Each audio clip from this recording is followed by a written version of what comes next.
Good morning. I am Steve Weber, and I am the host of the American Gumption Morning Show. And welcome to today's show. It's show number 48, and we're coming to you live today on Monday, October the 12th. Alrighty, so want to thank my broadcast partner, Spirituality Gone Wild, and you can subscribe to the Spirituality Gone Wild YouTube or Facebook pages, and also follow along on the American Gumption Facebook page and or YouTube channel. That's where we broadcast every day. Alrighty, so going to be a good show. Great week. Excited to get the week started. Although it's a little bit cloudy and, well, it's actually raining here. The hurricane that hit the Gulf, I think Friday night, is now made its way up here as a big, massive rainstorm, and started last night and supposed to go through most of the day. So anyway, but no damage being done here other than moistening the ground. Alrighty, so today is again, I said October 12th, and we have a good show lined up. So our guest is going to be Bart Merrill, and we will be talking about monetizing your mindset. So we're monetizing is going to come up and mindset is going to come up in the movie life lesson and in the monologue, and then also with our guests. So that'll be the theme for today's show. As I said, there's going to be a movie life lesson. It'll be life lesson 93, and it's from the movie Forrest Gump, and the name of the lesson is "There is only so much fortune a man needs." And the rest of that line is, "The rest is just for showing off with." So Forrest Gump said, "There's only so much fortune a man needs. The rest is just for showing off." Alrighty, so that'll be coming up right after the announcements. As I said, the monologue will be monetizing. Monetizing American Gumption will be the monologue. And then let me tell you about what's going to happen this week. So tomorrow, Natalie Coleman returns to the American Gumption Morning Show for the third time, and we will continue the conversation we started about moving from darkness into the light. And that's the journey that she had made several years ago, and now she is in the bright light, but just a few short years ago, she was in the darkness. On Wednesday, Brenda Reese will join me, and her brand is Radical Forgiveness. So forgiveness, are you carrying things along that, just don't make you happy? She teaches you how to let those go. So it's all about radical forgiveness. And then on Thursday, Lauren Archer is going to join the American Gumption Morning Show, and it'll be meditation basics and heart coherence. Meditation basics, kind of a 101 course on what meditation is. If you're not sure what, you know a little bit about meditation, then join us. We'll talk about that. We'll talk about heart coherence. She is also a hypnotherapist, so we may dabble in that just a bit too. Alrighty, so that's on Thursday. And Friday is still to be announced. We will see what happens. Next week, I already have 3 guests lined up. I'll share that towards the end of the week. And then the week after, I have 2 guests lined up. So we are filling up our schedule and moving right along with this program. Alrighty, let's go ahead and do a screen share, and let's get into today's movie life lesson.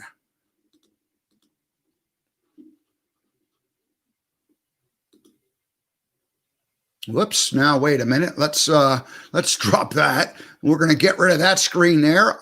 I thought that might happen, but I think I'm prepared. Let's try this and see if we can make it all come together and work for us.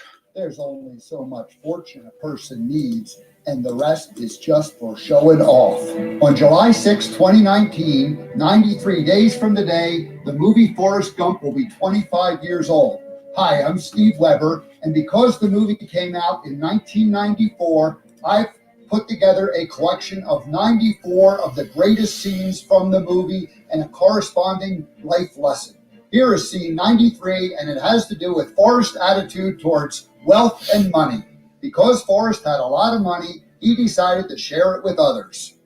Now, Mama said there's only so much fortune a man really needs, and the rest is just for showing off. So I gave a whole bunch of it to the Foursquare Gospel Church, and I gave a whole bunch to the Bio-Battery Fishing Hospital. Well, maybe Forrest was showing off when he shared some of his money with the Foursquare Gospel Church or the Bio-Battery Fishing Hospital. or maybe he was just being kind and generous. Either way, Forrest knew that money can't buy you love. There's only so much money a person needs.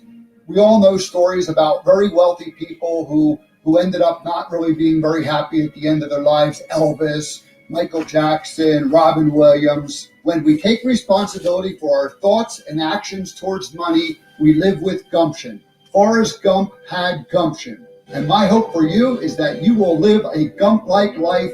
You will live your life with gumption.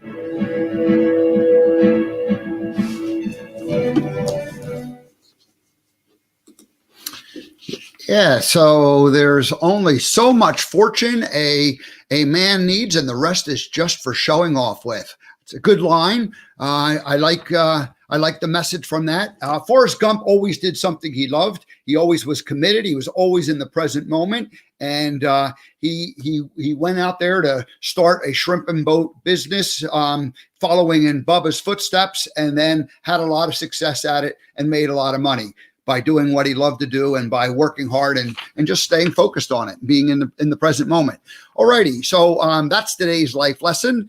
Now, today's monologue is I'm going to talk a little bit about monetizing American gumption. And I don't have a definitive plan, but I'm hoping that as I kind of been talking this out loud, it'll all sort of come together. But obviously that has to happen. So I started American Gumption a year ago with just the idea that I was going to travel about the U.S. and tell stories. And I wasn't 100% sure how it was going to work, but I thought I'm going to go out there, I'm going to meet people, I'm going to have videos made with them, tell their stories. Really happy stories is what I wanted to do, because the mainstream media at the time, I just realized, and it's still happening today, and even worse, it's just all negative and car crashes and political scandals and just a lot of not very happy messages. And so I thought, well, where's the good stories?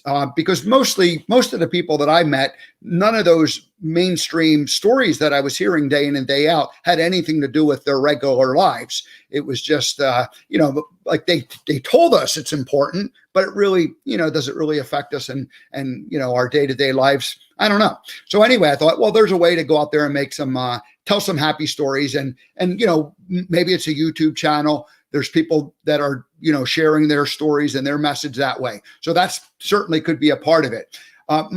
My main idea then, and still a big component of it, is to have some kind of a sponsor and brand that I represent on a long-term, ongoing basis. And I have some ideas on who that brand could be, but that hasn't happened yet. And so that has to happen. That's kind of a key piece. And I've actually expanded it. There's a couple of different ideas. And so there'll be one type of a brand that I represent. And again, I'm not going to be specific about that today because I'm open to, however that develops. But the other thing is that I'll need some kind of a partner with a broadcast or production company.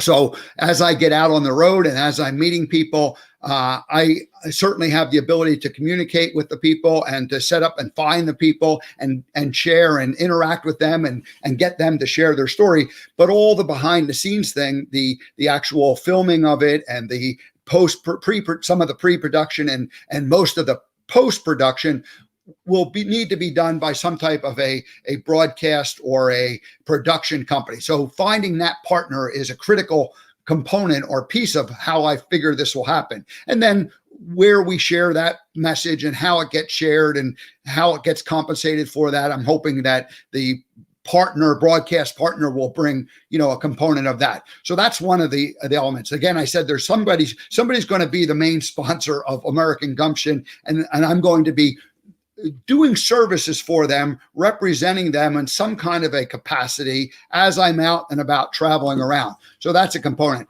But what our guest, Bart Merle's going to talk about, and what an idea that's really been taking hold is the idea of affiliations, affiliate links, and or advertising, promotion, and how there's almost a blending of the promotion or affiliate link with with advertising. Traditional advertising is somebody comes in and says, okay, here's X amount of dollars. You'll go ahead and run these spots during the show. That could certainly happen. There could be some of that going on.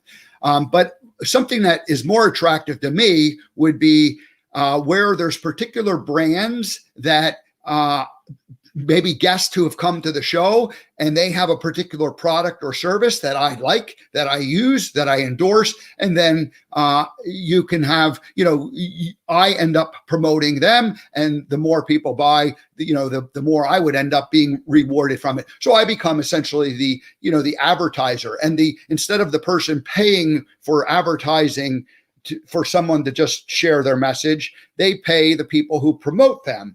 And so again, I'll be very interested in speaking to our guest about that. But that is a way that I think I could end up having multiple streams of income, as Bart is going to talk about, and then also having what we call residual income, because people like their product, they begin to use it. So this is all behind the scenes. Now, these affiliations or the affiliates, you could have 10, 20, 30, you could have 100 different ones. And again, imagine different guests come on. I meet these people, I like and trust them, and then I promote their product. And you make some videos and you put them out there, and hopefully, of course, it all depends on the show, getting lots of people coming and watching the show and it being attractive on a day in and day out basis, and people regularly saying, hey, sure, I want to be part of it. One more component that I'll just share is the idea of a membership site. And membership sites are where, a specific community of people decide that they would pay some kind of a yearly or monthly fee to get access to it. Think of the TV networks. I'm blanking on the name of it right at the moment, but the one that everybody watches. I don't watch TV, so I don't pay for that service. But they, Netflix, of course, Netflix has a monthly service that you get access to their content. So that is a component and a piece of it too. Now, the interesting part about that is that I'm broadcasting out on the Facebook and the YouTube for the time being. And so the content is out there. The idea of the membership site and the value add that I believe I will bring to it is by organizing it and having things connected in a way that if you go to find it on YouTube, it won't be as easy to find and as accessible. And different components and segments would be broken out so that you could watch certain sections of content with greater ease, rather than just having access to the entire show. You would get access to, a segment here and a segment there, and you could have these segments all connected and organized together. So this is my vision and dream. So have some type of a membership site, which I'm working on actively right now. And then some kind of sponsorships, partnerships with some major organizations where I would end up working in conjunction with them for the long term for both of our best interest, and then promoting, whether that be advertising or affiliate links. And we will see how that comes out. And then the last source of income could be just one-time services, speaking, coaching, consulting, things that I've been doing for the last 10 years and could continue to do those. But think of those more as like, just one-time things that come in and people need something. And then I would lend myself and my services, my presentation, whether it be virtual or showing up after COVID is over. So that type of a thing. So those are all the different income streams that I can imagine bringing into it. Now, all of them are kind of in their infancy and all of them need to come together, but they don't all need to come together simultaneously. They just need to, you just need to add one and add another one and then add another one after that. So this is the vision for American Gumption. Now, the last thing I'm going to say is that I haven't worried too much about that up until this particular moment, just because I've been focused on getting the American Gumption morning show going. Now, I mentioned when I started the monologue today that the American Gumption project, the original vision was to be out traveling around. That still is the definite idea. And so, but the morning show kind of came out of nowhere a couple of months ago when I started doing it, hooked up with Spirituality Gone Wild, a great partner to share this message. And so I can continue to do the morning show on a regular basis, but then add the video production component down the road. And then, of course, the traveling around part and so it's exciting, fun life that I've got planned. I just have to go and make it all happen now. So monetizing it is obviously a critical component. So that's it. But then to kind of wrap this up again, I've just been focused on getting the morning show up and running and working and having it where it kind of runs where it doesn't require all of my energy. The first month or two, it's required almost all of my energy, but it's beginning to get to, a point now where I getting my guests lined up in advance and then figuring out the promoting of the shows and those people as they come on. That's all starting to roll and become automated, or at least become, a system that can be easily done. So all these things are happening behind the scenes. I just wanted to share that and bring it up. And I thought it was a good topic to, to mention today. And then as we bring in our guest, we'll hopefully get some feedback from him on some of those things. So I'm now looking back into the green room, and I do see that Bart Merle has arrived, and it looks like the elves from the American Gumption Morning Show have been handing him little snacks and treats, and so I think he's ready to go. Is he ready to go back there? I think so. He says he's giving a thumbs up. Let's bring Bart Merle to the American Gumption Morning Show. Hello, Bart. Hey, Steve, how you doing? I'm doing really well. How are you this morning? I'm doing great. It's kind of early over here. Well, I sometimes have guests from the West Coast, so it's not quite as early as those people. You are in Mountain Time. Is that correct? That is correct. You're in the Salt Lake City Valley in the basin, or are you in the south of that area? Where are you? A little bit south of that area, about 40 miles south. Very good. Very good. Well, I have been down that way many times. In fact, that's how we met. We were both members of the National Speakers Association chapter that met in Salt Lake City. And you had a little bit of a drive north, and I had a little bit of a longer drive south when I was living in Montana. But that's how we met many years ago. So welcome to the American Gumption Morning Show. Thank you. Great to be here. Thanks for having me. Yeah, you're welcome. So here's the way it works, Bart.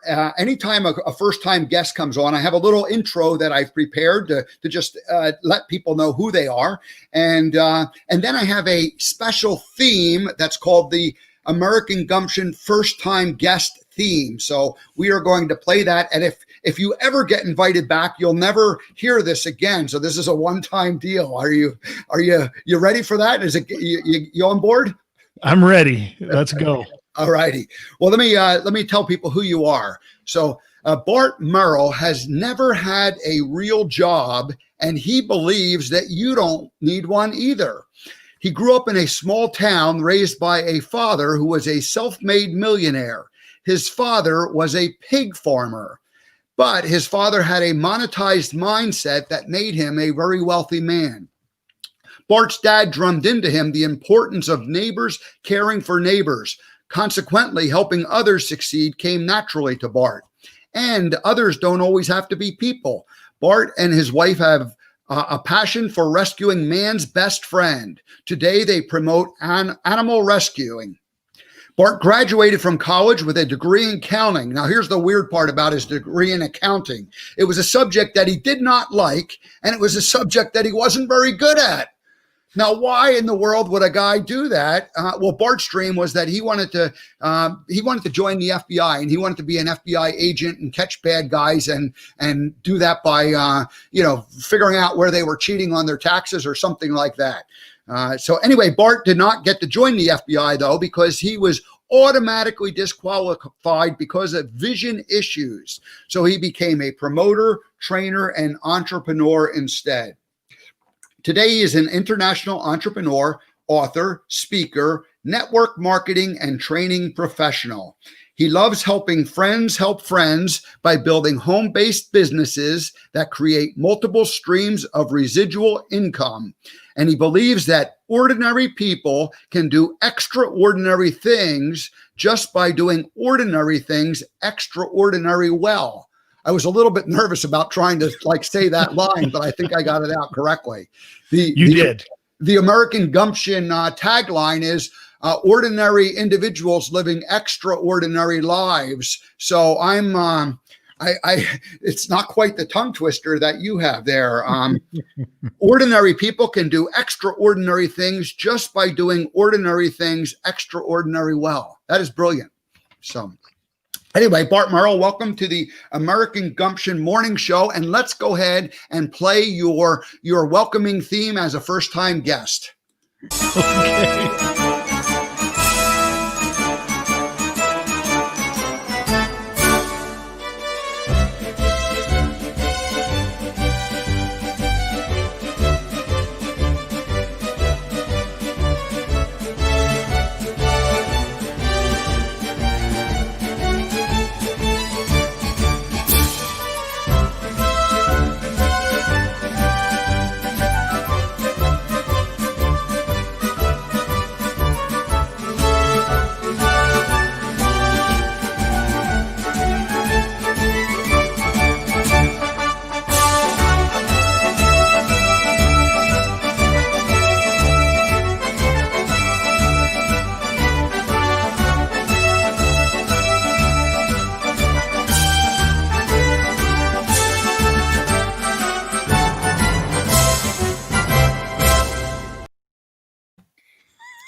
Bart, have you ever been welcomed to a show with a marching band before?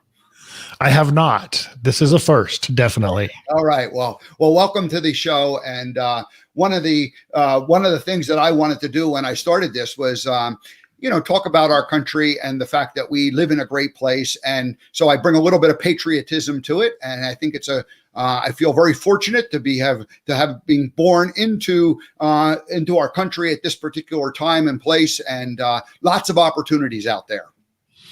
Yes, there are. There's so much to do out in this country that if you just are aware of the opportunities that are all around you, and that we need to be aware of those things.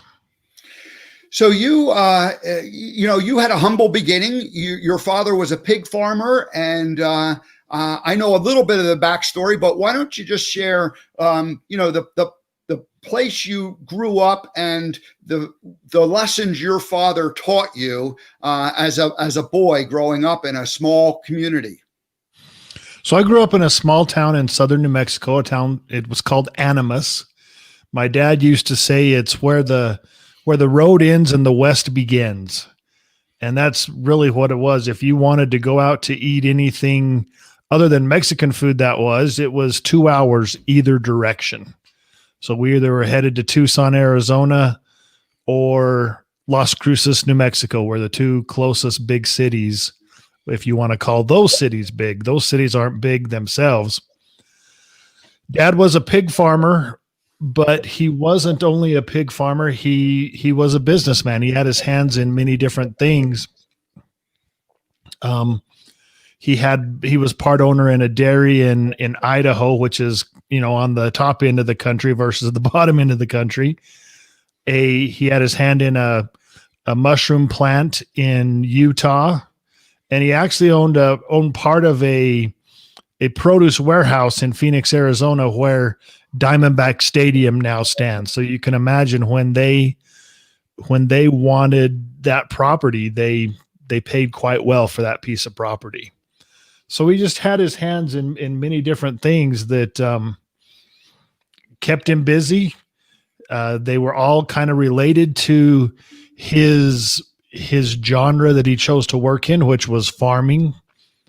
And he went from a small town farmer to, he was kind of the millionaire next door. You didn't know how much money he had. He never bought a new car. He was very generous in helping other people out. And he was just a really good person with his money. And that's kind of what he taught me.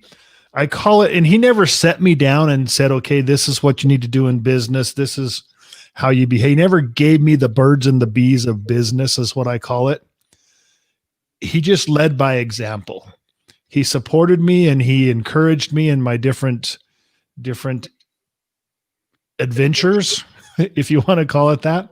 Started my first business at age 15 when I finally got my driver's license. I started a mobile disco unit.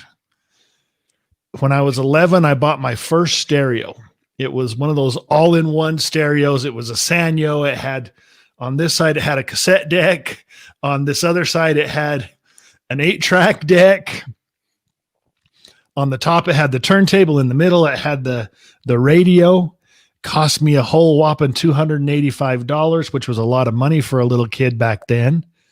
And I worked all summer to get that. Little did I know that was going to become a liability, because every time we went to town, I had to buy the new tunes. And finally, at age 15, like I said, I turned that into an asset. Out in Podunk, New Mexico, nobody was really hiring mobile disco people. So as a kid, I rented the community center, hired an off-duty cop for security. Mom and dad took money at the door. I spun records and everybody danced and had a good time. So that was my first endeavor in the business world. Started with that $285 stereo. When I finally sold my system and sold my company to my partner that had come in later on, our system was, $20,000-$30,000 system with 3 amplifiers, lights, the whole shebang. And it helped me through high school and college with spending money to get through life. Bart, I like how you said your father never sat you down and talked about the business birds and bees, but you just grew up with it all around you, and you saw what, he wasn't afraid to be involved in multiple different things. And so you just, developed that mindset that, hey, you keep your fingers in a lot of different pies. And of course, starting your own business at age, 11 or 12 or 13 or 14 or ever, that evolution of those things. And then of course you said that, you had the one stereo, and then you had a bunch of records, and then, it grew into, lots of equipment, a whole van full of equipment you had by the time you were done.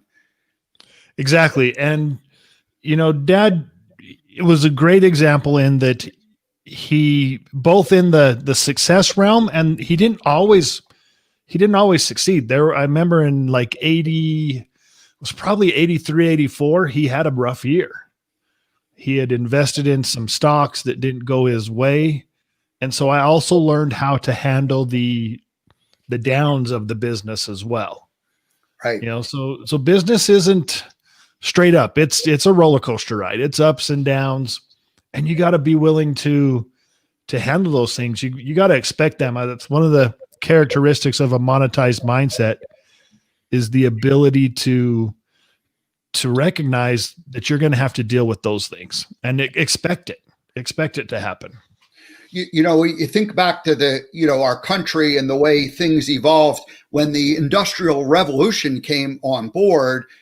People went from being farmers, and the term entrepreneur wasn't used, but they really were. Everyone was their own business back in in that early days. And then the Industrial Revolution came along, and suddenly people were paid a salary or an hourly wage to come to the factory and to work and perform and do that. And so the risk of and the joy of the high end reward versus the downside of where a deal goes bad got flattened out and ironed out. And so our country ended up developing several generations of people who didn't think entrepreneurially, but rather thought, how do I, go to, what kind of a job do I have and what kind of benefits do I get? And, they looked at the whole package that way, and that became their norm and their routine. So I don't know why I thought that, but that's kind of it just seemed like, that monetized mindset that we want to get into somehow, maybe we lost it during that time. People didn't think about it as much. Well, and I like how you bring that in, because I often say that if you didn't grow up with my dad or someone like my dad, you don't think like we do. Mm-hmm. And it really hit home with me about how special my way of thinking was when I was volunteering at a drug rehab center, teaching people how to speak, like public speaking. And we would hear these different stories of these people that were in this 90-day center. And I remember Jen, she was telling her story, and she was talking about how when she was growing up, she didn't realize that there were other lives that were different than hers. She thought everybody, when they were home alone with family, that they were abused and neglected. And when they were out and about, everybody was somewhat normal. And her exact words is that I thought my life was normal and everybody else's was the same. And it just kind of clicked with me that, wow, that's the same when it comes to business and finances. The way you grew up, the way you were influenced by your outside influencers, whether it was mom and dad, whether it was aunts and uncles, family, friends, whoever influenced you is how you think, and you think everybody else is normal. And so I was just like, oh, I'm normal. Everybody else thinks like me. And it's not true. If you didn't grow up with someone like my dad influencing you, you don't think like we do. So your brand is monetize your mindset. Let's go ahead and define what is a monetized mindset. How do you define that? So I call it awareness, being aware of the opportunities that are all around you and being willing to take the action to monetize those opportunities. And because with the internet and stuff like we're doing this morning, it is so easy to monetize whatever it is, whether it's quilting, whether it's weight loss. I mean, that's one of the things that I've monetized, whether it's learning how to monetize something, meaning I wrote this book, Monetize Your Mindset, and shared the information that I learned growing up. I have a saying that goes like this, and everybody's heard when life hands you lemons, make lemonade. Well, I take it one step further and I say, when life hands you lemons, don't just make lemonade. If you're going to make lemonade, build a lemonade stand and sell the stuff.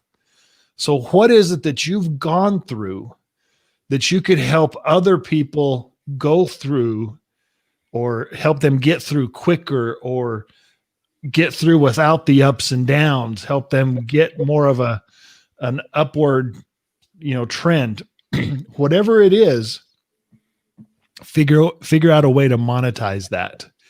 And so I like to say it's really about awareness, just being aware of what's around you and being willing to take the steps, the action steps to monetize that. A lot with the internet, a lot's kind of changed, and the idea of giving stuff away for free to attract people has taken a strong hold and people have gotten used to just getting stuff for free. So how do you in the day's world, in the internet, how do you put stuff out there that is generous and offering and helping, and then how do you monetize it at the same time? Because I don't know that there's like that's the hard part. Well, you have a free component to get people to attract them in. And then but if they want the whole shebang, they have to pay to get the whatever it is you're offering. So let me just give you my example. And you went into it quite well in your opening statement, your monologue. So with my business, I have a free course that you can find at youridealsidehustle.com. And what that course does is it helps you. It's kind of like a memory jogger of, okay, what do I know? We go through and we ask several questions. What do you like to do? What do you need to do? What are you already doing? What would you like to learn? What do you need to learn? What have you already learned that you can share with someone else and get compensated for?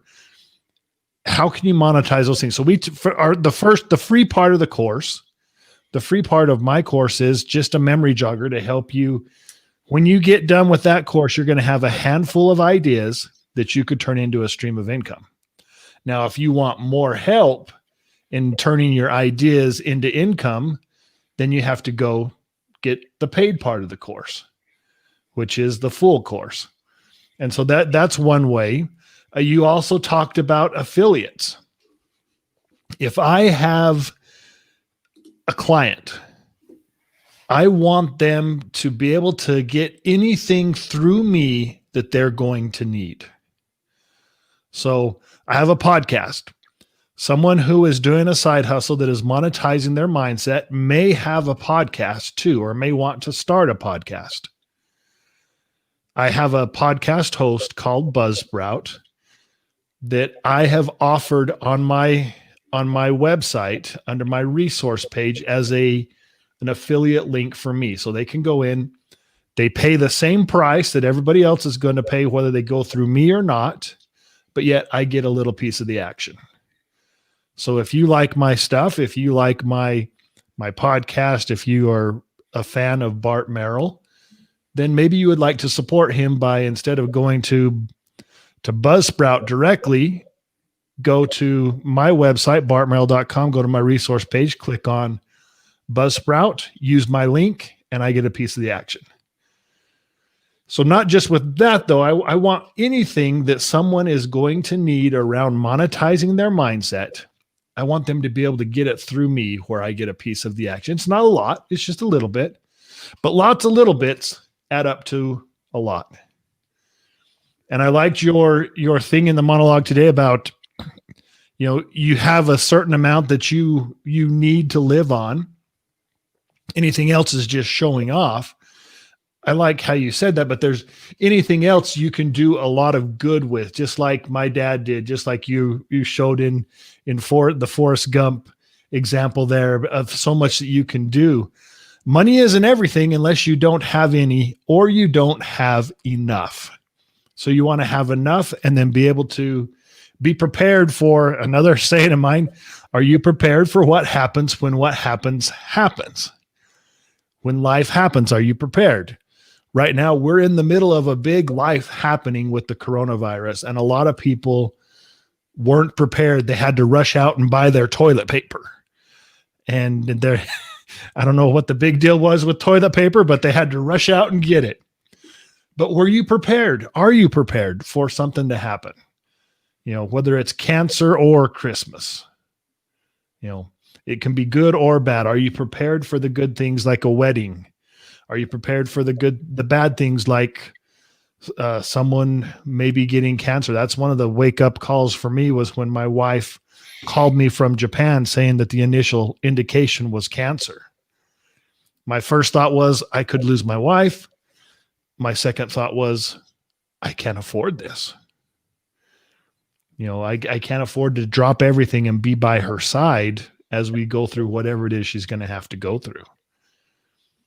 And so it's about awareness, being aware of the opportunities that are around you so that you can create those multiple streams of income so that you're prepared for what happens when what happens. One of the things you mentioned was the affiliate links, and this is clearly an idea that I'm embracing and want to, bring in. And I love the idea that, hey, people are going to buy this anyway. They're going to, buy it.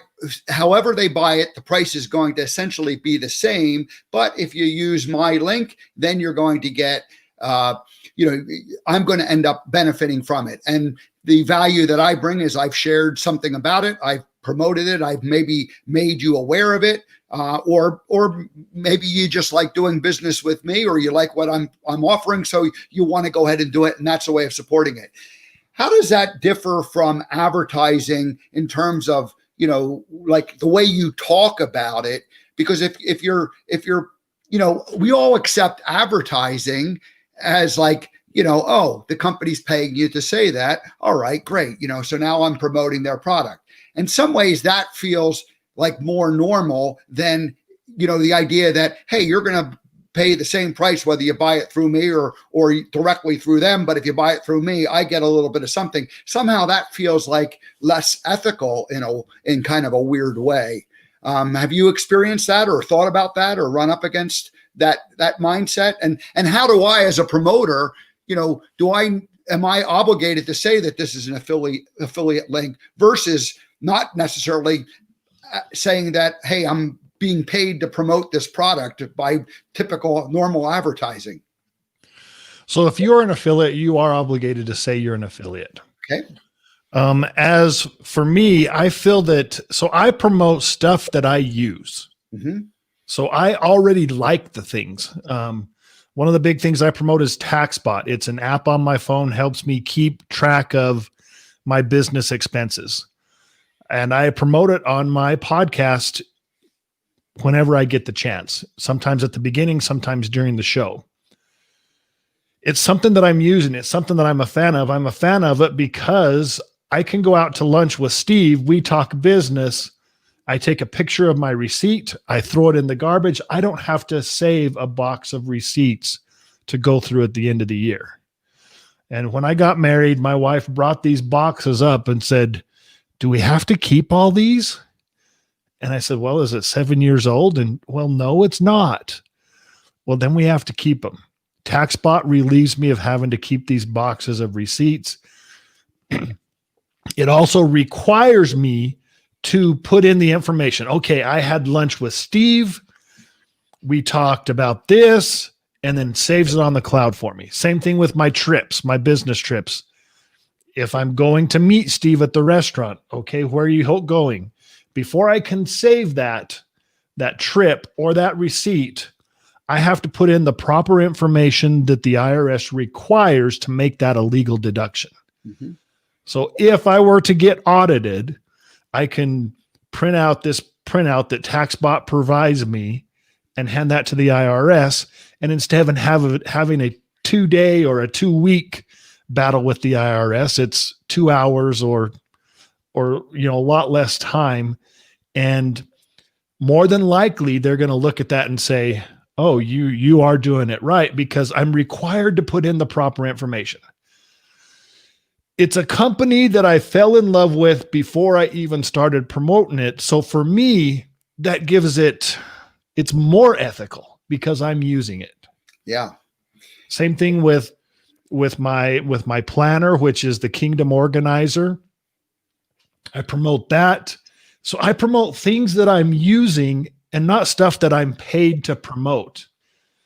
And I like the idea that I tell you, okay, go to my resource page, click on the learn more. If you think it's something that benefits you, I would appreciate your support. Mm-hmm. I'm not asking you to buy anything you don't need. I'm not asking you to buy something that I'm not using that I don't think would be a benefit for you. I'm just asking you, hey, you're going to need these tools if you're going to start a side hustle.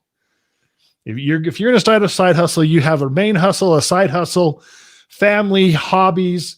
You need to organize your time well. You need the Kingdom Organizer. It's going to make you a better person in the world. Go check it out. Go learn more. If you think it's good for you, I would appreciate your support. And so I feel that it's more ethical. Yeah. No, I love that. Hey, Bart, I put the Monetize Your Mindset podcast banner down below. Just go ahead and let people know where they can find your podcast and what you, how often do you put out a new show and what do you typically talk about? Okay, so my Monetize Your Mindset podcast can be found at bartmerrill.com on my podcast page, or it's on most every podcast player available out there. Just search Monetize Your Mindset. We put out something new once a week, usually comes out Thursday night, Friday morning. And we talk about stuff that you may need to side hustle, or we talk to different people who are side hustling in different ways. Perfect. And so I'm going to switch back to your bartmerrill.com website link. That's how people can find you.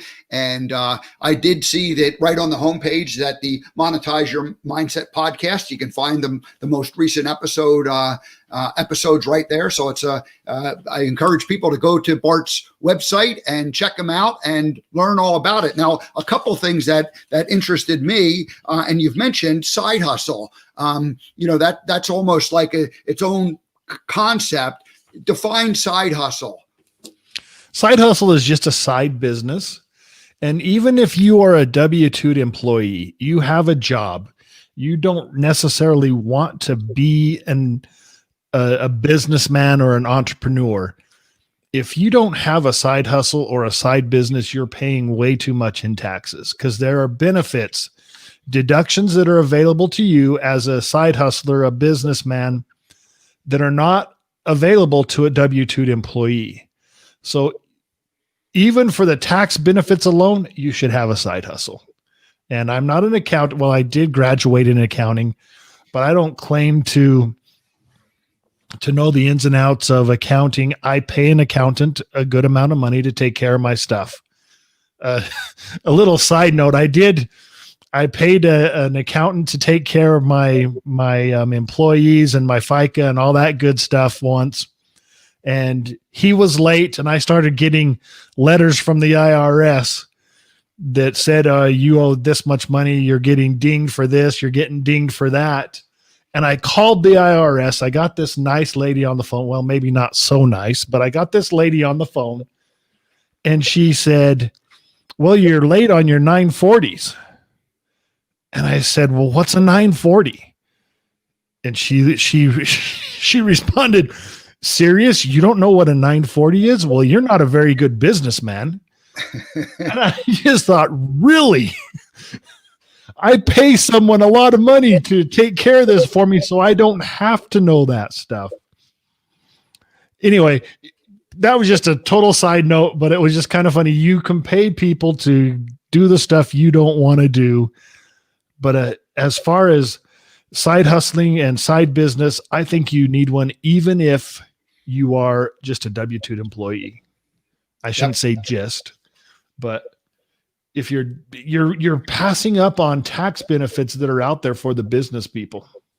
Well, your little story there proved that you, what I had read in your bio, where you graduated from college with a degree in accounting, but it was a subject you did not like and that you weren't very good at. So thank you for confirming that for us right here. Yes, and in your opening and introduction for me, I wanted to get in the FBI to chase serial killers, basically. And once you get in the FBI, you apply to the different options that are open, and they keep you at what you're good at.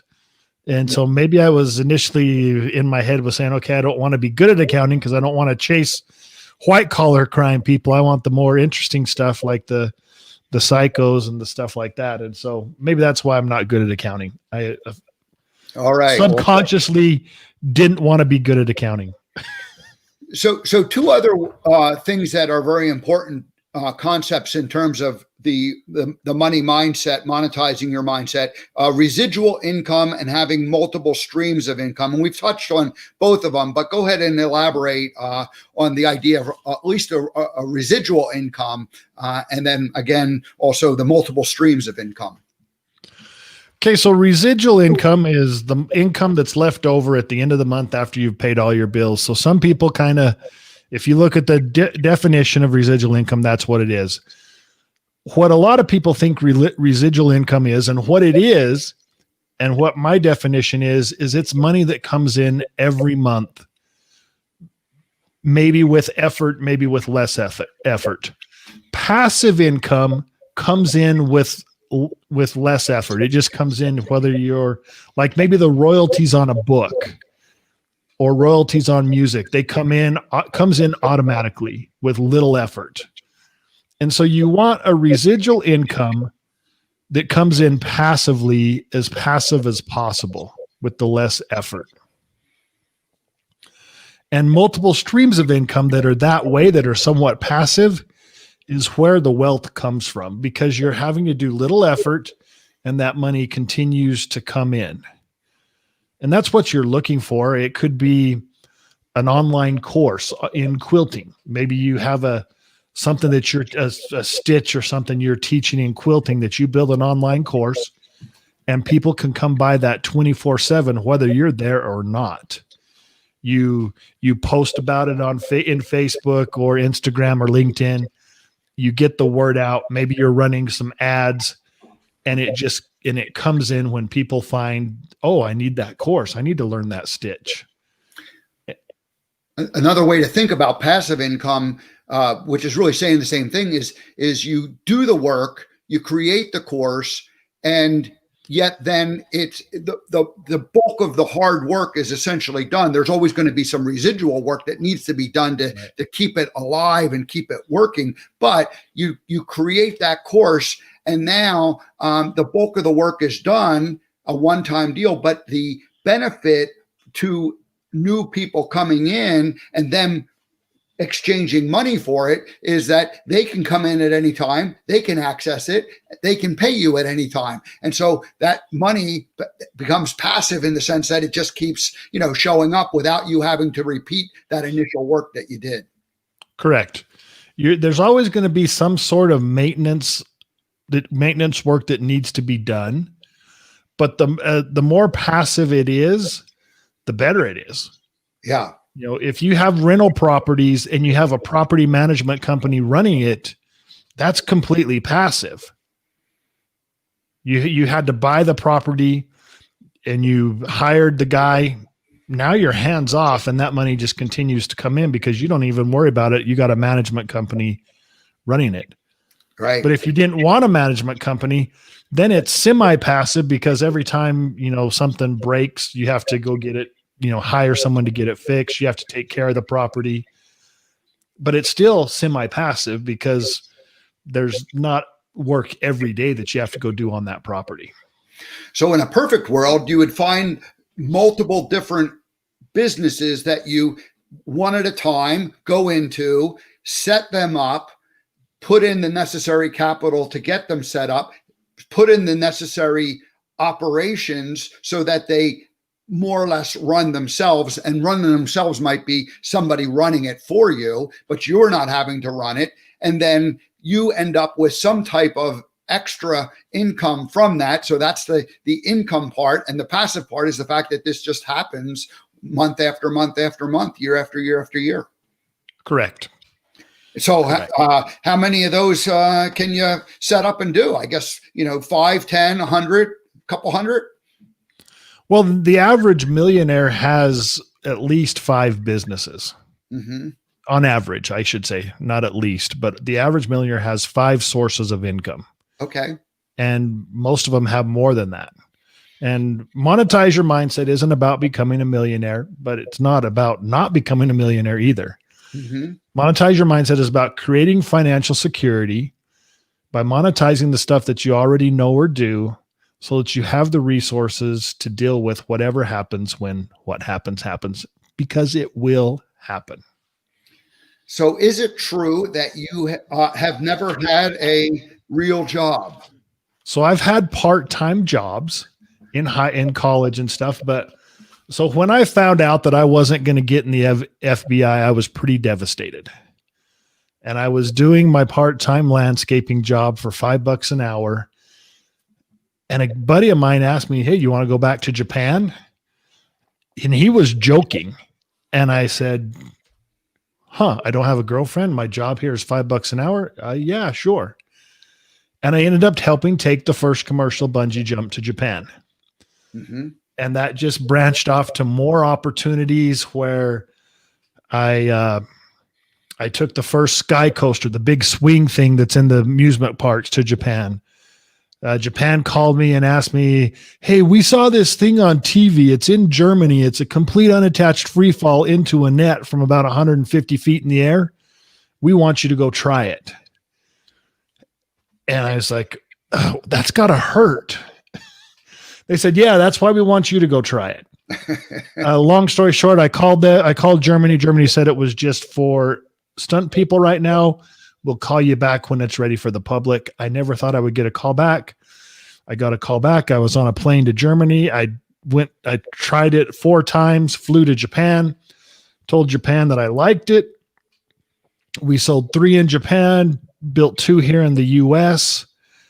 And, everything just branched out from 1994 to 2000. I just spent half my time in the US, half my time in Japan doing amusement park stuff. So you really were kind of a broker for these different, exhibits or I was a broker, trainer.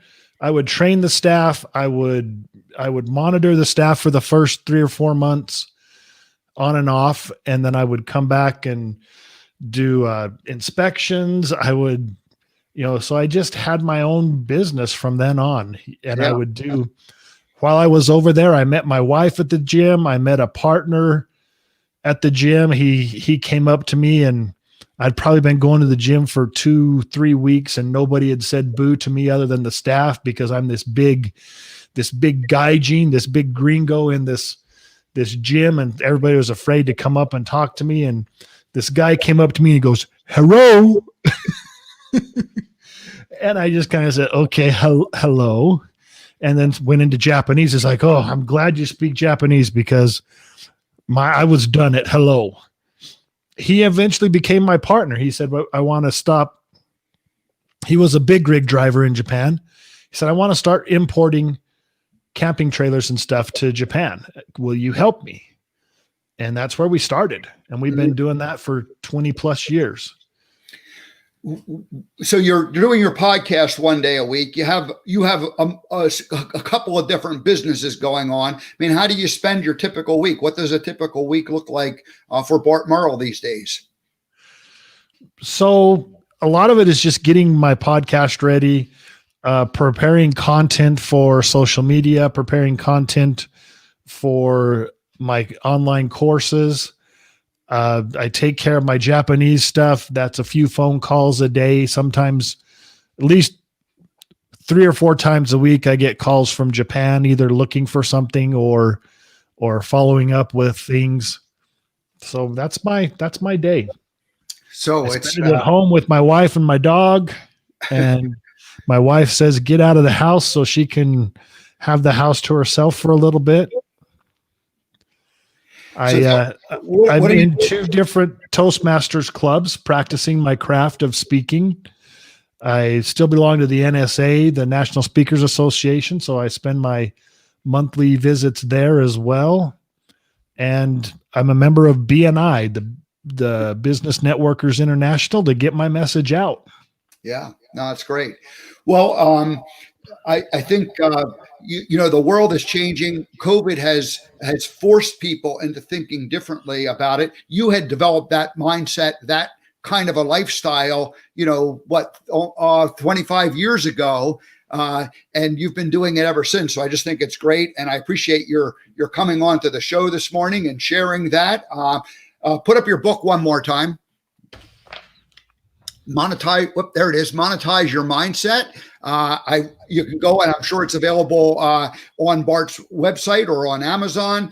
Right below, I have the bartmerle.com website. Please go there, listen to his podcast, and start your own side hustle and develop multiple streams of income, and get some residual and passive income flowing into your life. Exactly. And what as we wrap up, what would you like to share with the audience? One last message. Well, the big message that I like to, my dad taught me a lot of things, and even in death, my dad taught me something. Have you heard the story of Acres of Diamonds? I have, but it's been a long time. Yeah. So Ali Hafed, he was a Persian farmer. He sold his farm, went in search of diamonds. Mm. He died broke, alone in a foreign land. He never found his diamonds. The farmer that he sold his farm to was watering his camel in a brook, saw this rock, picked it up, and lo and behold, it was a diamond. And he found acres of diamonds in what was Ali Hafed's backyard. My family, we have a similar story. It's called Acres of Pig Poop. Acres of Pig Poop, because I grew up in that small town where we had more pigs than people. Any one time we had 20,000 pigs on the farm. That creates a lot of pig poop. We had these 3 man-made ponds where we would divert the stuff into. We had rotated every year. Anyway, Dad decided to shut down the pig operation in his 60s and go in search of his next acres of diamonds. Several years later, he died at age 81, never found his next big thing. We sold the farm a few years later. 6 months after we sold the farm, the new owners of our farm were leveling these man-made ponds that we had built. that had been dry on top for years. The heavy grader broke through the crust and sunk up to its belly in this black muck. They called in experts to check it out. Right there on the spot, the experts offered the new owners of what was our farm $2,000 a ton for the stuff. That's $1 a pound for old pig poop. 500 tons of this stuff was acres of diamonds under my dad's nose. So what about you guys out there listening? Where are your acres of diamonds? Don't be like my dad or Alia Fed and overlook your acres of diamonds, because they're right there in your backyard, right there within your grasp, right there under your nose. Well, So Bart be Merle, aware, pay attention. thank you for coming and for sharing, the lessons your father taught, and the idea that, our opportunity is just sitting there, and the Forrest Gump story, the opportunity is the feathers that come into your life, and you just have to, you reach down and pick them up, and sometimes they're sitting like they're right there at our feet, and we don't even see them. So thanks an awful lot for joining us this morning. We'll invite you to come back sometime in the future and continue this conversation. Thanks for getting up early, and have a great day, Bart. All right. Thank you, Steve. All righty. We'll see you again. All right. Thanks. All righty. Well, that was Bart Merle. I sure appreciate him stopping by and teaching us about, the money mindset, the idea that a side hustle, multiple side hustles can create residual income and multiple streams of income. So it's a great message. And it's really, it's kind of the thing that I want to put in place with the American Gumption. Have multiple different, avenues, different business partners that handle different pieces of this operation, and then promote products that I like and believe in, and that I use. So, all righty. Well, that's it. We'll get out of here. I just remind you that tomorrow, Natalie Coleman joins us. We continue our conversation from darkness into the light. Brenda Reese will be here Wednesday talking about radical forgiveness. And on Thursday, Lauren Archer, and she's going to give us a meditation basics, meditation 101, and heart coherence. If you've heard that term, you're going to find out all what that means. So that's today's show. Thank you, Bart, for joining us. And we will see you all here tomorrow morning.